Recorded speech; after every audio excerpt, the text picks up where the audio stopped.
명의로 등기가 바뀌어 있는 것을 알게 됐네요. 네, 아버지 돌아가시고 나니까 어머니 입장에서는 쓸쓸하고 외롭고 또 충격도 있고 힘들어 하셨겠죠. 그런 즈음에 막내 동생 이 부부가 어머니를 모시겠다고 자처를 해요. 그래서 다른 형제들 입장에서는 막내 동생 부부에게 고맙지요. 고맙죠. 그래서 이제 아주 고마워했습니다. 그런데 얼마 전 이 딸이 그 고향집 명의가 막내 동생 명의로 어머니한테 돼 있었잖아요. 그렇죠. 바뀐 거를 알게 된 거예요. 그래서 이제 궁금하니까 막내 동생한테 물어본 거죠. 네. 어떻게 된 거냐 그랬더니 아버지 돌아가시고 난 후 이제 그 어머니하고 합가했잖아요. 어머니 모신다고 들어갔지 않습니까? 갔더니 어머니가 갑자기 집을 나한테 준다고 하시더라. 그래서 어머니하고 함께 가가지고 소유권 이전을 했다. 이렇게 이제 막내 동생이 얘기를 합니다. 그러니까 명예 이전된 거를 다른 형제들은 뒤늦게 알게 된 거죠. 그렇죠. 예. 근데 이렇게 보면 우리 사례자 딸하고 또 둘째 오빠 같은 경우는 이 부모님의 집을 큰오빠의 아들, 그러니까 조카가 가져야 된다. 조카한테 줬으면 좋겠다. 이렇게 생각을 하고 있었네요. 네, 그 이유는요. 여러 가지가 있습니다. 아까 얘기했듯이 그 아버지가 고향집을 살 때 그 큰 오빠가 70%의 지분을 다 부담을 했었던 겁니다. 네. 그때 아버지가 사업 실패로 너무 힘들었기 때문에 그 큰 오빠가 그만큼 돈을 대줬던 거고요. 또 그렇다면 큰 오빠는 또 어떻게 됐냐면 10년 전에 불의의 사고로 돌아가신 거예요. 네. 그러니까 큰 오빠 가족이 너무 경제적으로 좋지 않다 보니까 그럼 이제 둘째 오빠랑 딸은 내심 그럼 나중에 어머니 돌아가시면 이 고향집은 장손 그러니까 큰오빠 아들한테 주면 좋겠다라고 생각을 하고 있었던 겁니다. 아하. 그런데 지금 막내 아들이 이렇게 막내 동생이 이렇게 자신의 명의로 집을 옮긴 건데요. 그리고 과거 돌아보다 보면은 부모님이 큰오빠의 돈이 없었다면 절대적으로 경제적으로 부유하게 살 수 없었을 거고 다른 형제들 같은 경우도 경제적으로 너무 부족해서 부모님한테 아무 보탬도 못 대드렸던 거죠. 네. 그러니까 큰오빠 아들이 받는 게 맞다고 생각을 하는 거죠. 근데 또 이런 부분도 있는 것 같아요. 우리 사례자 딸 입장에서 봤을 때는 어머니가 그렇게 하라고 했다. 집을 주셨다라고 하는 막내 동생. 이 말을 믿을 수가 없는 거 아닙니까? 그러니까 막내 동생은 아니 어머니가 나 줬다라고 말을 하는 거고 이 사례자 여성 입장에서는 이 막내 동생은 어렸을 때부터 봤잖아요. 태어났을 때부터 봤을 것 아니겠습니까? 근데 누나니까.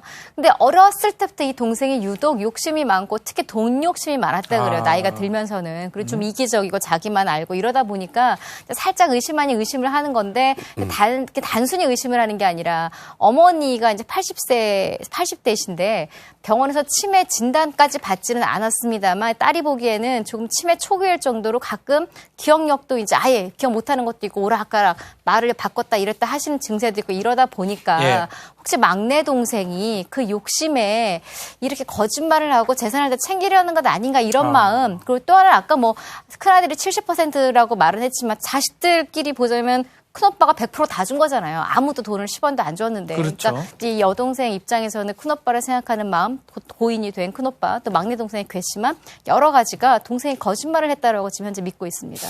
근데 그럼에도 불구하고 막내 동생이 어머니가 집을 주셨기 때문에 받았다. 내가 절대 먼저 얘기를 꺼낸 적은 없다. 이렇게 주장하고 있네요. 누나하고 이제 형이 문제 제기했지 않겠어요? 네. 그러니까 이 막내가 무슨 얘기를 하냐면 이거 어머니 뜻이었습니다. 어머니가 집을 줘서 나는 받은 것뿐이고 나는 사전에 어머니한테 내 집 달라고 얘기 꺼낸 적도 없습니다. 네. 그런데 왜 나를 자꾸 의심하고 그러느냐. 나 이 집에 대한 욕심 진짜 전혀 없다. 전혀 없다. 지금 내가 어머니 모시고 있으니까 편의상 이 집의 소유자로 돼 있지만 어머니 돌아가시고 나면 내 조카한테 명의 이전해 줄 생각이다. 이렇게 주장을 했어요. 그렇지만 그 말을 액면 그대로 믿기는 어렵겠죠. 많이 어려워 보이니까 이렇게 사연을 주신 것 같습니다. 오늘 사연 주인공의 궁금증을 정리해 보겠습니다. 어머니가 막내에게 넘긴 고향 집 증여 취소를 할 수 있을까요가 첫 번째 질문이고요. 혹시 나중에 조카에게 돌려준다는 각서를 받아낸다면 이것은 안전할까요가 두 번째 질문입니다. 자, 첫 번째 질문부터 살펴보겠습니다. 어머니가 막내에게 넘긴 고향집 증여 취소 가능합니까? 일단 이 증여라는 것 지금 소유권이 일단 이 막내 동생에게 넘어왔잖아요. 그거는 어머니가 증여 계약을 체결해서 증여를 하겠다는 의사를 표시하고 그 다음에 소유권을 이전을 시켜준 거니까 네. 일단 어머니의 뜻으로 그렇게 했다면 못하죠. 첫 번째. 어머니가 그냥 멀쩡한 정신으로 그래 이건 이 집은 내가 막내 동생이 줘야겠어. 줘야 되겠다. 그렇게 결정하셨으면 다른 사람이 뭐 취소할 수 있는 방법은 없는 건데 일단 여러 가지 가능성을 제가 좀 말씀을 드릴게요. 지금 계속 의심하고 있는데 어머니가 직접 줬을 리가 없다. 지금 이게 그렇죠. 지금 그런 의심이 있어야겠어. 사례자 의심이에요. 예. 그러면 이걸 소유권 이전 등기를 막내 동생에 넘기는 방법은 두 가지가 있겠죠. 예. 하나는 서류를 위조하는 겁니다. 위조. 그죠? 만약에 막내 동생이 어머니하고 전혀 상관없이 마치 증여계약이 체결된 것처럼 서류를 다 위조하고 그래서 이게 등기를 받았다면 이건 뭐 말 그대로 등기 자체가 무효가 될 수 있으니까 네. 그렇다면 이제 증여계약을 취소하고 어머니 명의로 다시 돌려올 수 있겠죠. 근데 그게 아니라면 또 이런 경우 있죠. 법률행위를 할 때는 그 의사능력이라는 게 있어야 되거든요. 그러니까 최소한 내가 지금 이 집을 막내에게 준다는 그런 의사를 표시할 정도의 능력이 있어야 되는데 네.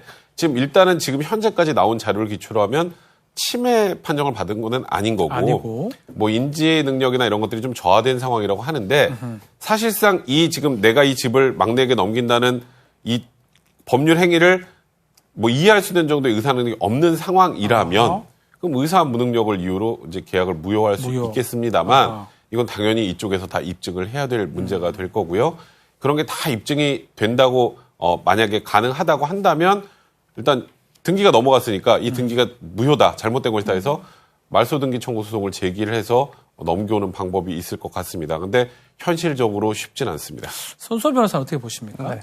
지금 좀 나눠서 봐야 돼요. 네네. 지금 증여가 2번 이루어졌어요. 아버지가 사망 직전에 이제 배우자인 이제 어머니에게 이제 증여를 했고, 네. 그 다음에 이제 다시 막내에게 증여가 이루어졌거든요. 그렇다면 어디까지는 인정하는 거고 어디부터는 인정할 수 없는 것이냐. 아하. 이거를 정확히 정해야 됩니다. 지금 문제 삼고 있는 거는 어머니가 동생에게 증여한 것만 지금 문제 삼고 있거든요. 네. 그렇다면 아버지가 어머니에게 증여한 거는 괜찮다는 얘기인가? 그 순간 그걸 인정하고 상속을 포기하든 아니면 상속 재산 분할에 합의를 하든 그 순간 이 사연을 보내주신 의뢰자의 권리가 사라져버립니다. 이 부분을 좀 생각을 해보셔야 돼요. 어디까지가 인정되는 거고 어디부터 안 된다는 건가? 지금 그게 좀 애매해요. 혼동돼 있어요. 그걸 잘 따져봐야 될 것 같고. 예. 그리고 이 취소는 이제 취소권자만 주장할 수 있잖아요. 따라서 취소와 무효를 좀 나눠서 보여야 되지 않겠냐. 네. 이 질문 내용을 보면 굉장히 좀 죄송스러운 말씀입니다만 빨리 변호사를 좀 찾아가시기 바랍니다. 아, 변호사를 예, 좀 봐야 상담이 좀 된다? 필요할 것 같습니다. 예. 예. 자, 취소, 무효까지 얘기를 했는데 이것도 한번 짚어봐야 될 것 같아요. 남동생으로부터 나중에 조카에게 집을 돌려준다 이런 각서 받으면 어머니가 돌아가시면 이런 각서 받으면 효과는 있나요? 사실 그 조건이 그러니까 이것도 결국 예. 증여 계약이나 마찬가지겠죠. 만약에 한다면 이름은 각서지만 네. 그럼 어머니가 돌아가신다는 조건이 충족이 되면 그러면 남동생에게 이제 만약 조카에게 이 집을 주겠다라고 하는 그 각서의 계약서 내용을 정확하게 적시를 한다면 그렇다면 이 각서 그러니까 이건 사실상 계약서겠습니다만 그렇죠. 그렇다면 효과가 있을 가능성이 많습니다. 네. 네, 그리고 지금 만약 그런 각서를 받는다면 지금 백 변호사님 이야기처럼 효력이 인정될 가능성은 상당히 높죠. 인정되겠죠. 다만 세금을 또 내야 됩니다. 세금을 내야 되구나. 증여이기 때문에 네. 증여세를 내야 돼요. 그렇다면 생각보다 그 실익이 높지 않을 수 있다는 생각이 들고 또 하나 유류분도 지금 따져봐야 됩니다. 왜냐하면 첫 번째 아버지가 어머니에게 증여할 때 그 증여, 그 단계에서 지금 이 사연 보내주신 의뢰자분의 권리가 있어요. 네. 그 증여, 그 단계에서의 유류분이 있거든요. 이것도 좀 고민해 보실 필요가 있어요. 자, 증여 취소를 하기에는 뭐 입증해야 될 부분이 있다라고 패널들이 말씀을 주셨고 또 각서 관련해서는 그래도 효과가 있지 더 클 것 같다라고